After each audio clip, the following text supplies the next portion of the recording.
কিশোরগঞ্জের গর্ব বয়েস কিং সাইদ ভাই। আপনারা জানেন আমি কোনোদিন কোনো ব্যক্তিবর্গকে উদ্দেশ্য করে ভিডিও বানাই নাই। সাইদ ভাইয়ের কথা আমার হৃদয়ে লেগেছে ভাই, তার কারণে আপনাদের কাছে ঘটনাটা শেয়ার করতে আসলাম ভাই। সাইদ ভাই বলেছে আমার ভিটা বাড়ি বেচে দিতে চাই, তবু আমি বাঁচতে চাই। টিকটকে যার 15 লক্ষ অনুসারী আছে, তার জন্য কি কিশোরগঞ্জে দাঁড়ানোর মতো একটি মানুষ নাই? মন থেকে একটি কথাই বলে যাব, সাইদ ভাইয়ের জন্য কিছু একটা করার চেষ্টা করব ভাই।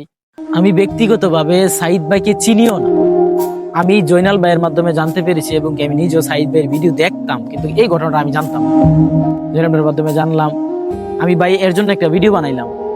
আপনি মুসলমান হিসাবে ভাইকে হেল্প করার জন্য চেষ্টা করবেন, হেল্প না করতে পারলে অন্তপক্ষে এই ভিডিওটা শেয়ার করবেন, যে আপনার দ্বারা আরো 2 জন মানুষ যাতে জানে।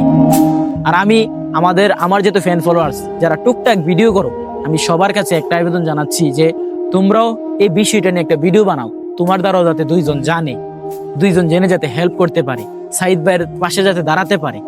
এটাই চাই, আমার বেশি কিছু চাওয়ার নাই। আমি কোনোদিন বলি নাই যে আমার ভিডিও তোমরা রিপোস্ট করবা। আজকের ভিডিওটা ভাই প্লিজ পারলে রিপোস্ট করো। আমরা হয়তো টাকা দিয়ে হেল্প করতে পারবো না, তো আমার দ্বারা যদি আরেকজন জানতে পারে, ওই বাইরে একটু হলে উপকার হবে না? হবে, একটু হলে উপকার হবে। এটাই তোমাদের কাছে চাও।